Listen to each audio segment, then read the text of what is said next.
Cel mai mare tractor compact și una dintre vedetele Agritechnica 2015, tractorul Fendt 1000 Vario în această vară într-o serie de demonstrații practice în România. Primul eveniment din această serie a avut loc la Orțișoara, în apropierea sediului Mevi, importator Fendt în România. Fermierii prezenți au avut posibilitatea să conducă tractorul Fendt 1050 Vario în agregat cu un cultivator Horsch Terrano 6MT. În România vor avea loc 4 astfel de demonstrații în decursul unei săptămâni. Prima din ele a avut loc la sediul nostru de la Orțișoara. Este prima demonstrație în câmp fizic a tractorului Fendt 1000, și anume Fendt 1050, tractorul cel mai mare de 500 de cai putere.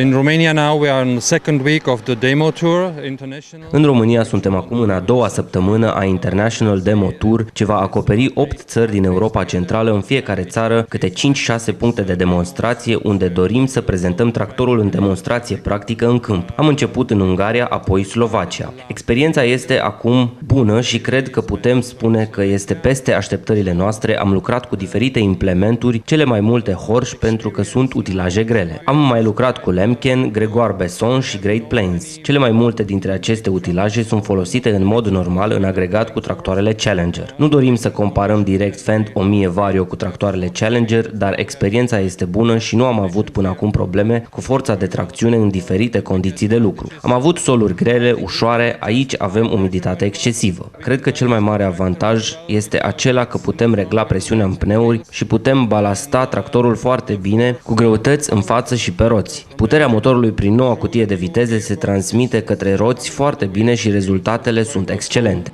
Really the expectations are excellent.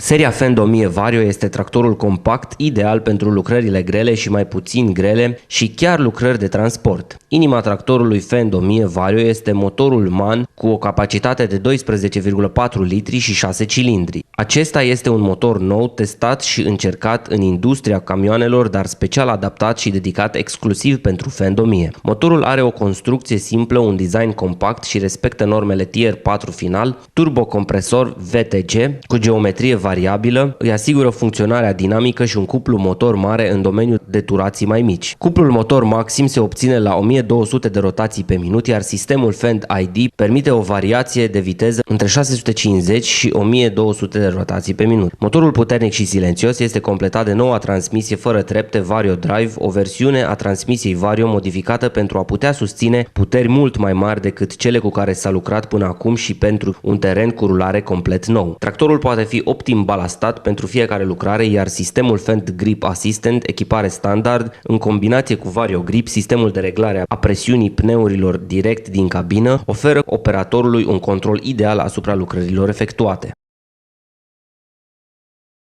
Ce așteptări aveți de la aceste demonstrații?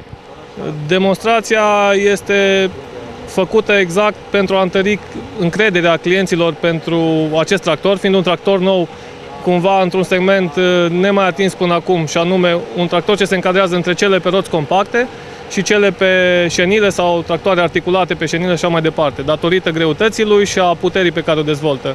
Astfel vrem să arătăm clienților că totuși este posibilă transmiterea puterii de 500 de cai de la motor la roată pe sol. Două puncte cheie ale acestui tractor sunt, bineînțeles, motor MAN de 12,4 litri, ce dezvoltă 517 cai putere și un cuplu de 2400 de Nm. Iar a doua parte foarte importantă a acestui tractor este noua transmisie Vario Drive. Este construită pe modelul transmisiei Vario, însă modificată în așa fel pentru a putea susține puteri mult mai mari decât cu ce s-a lucrat până acum. Potențial clienți pentru acest tractor?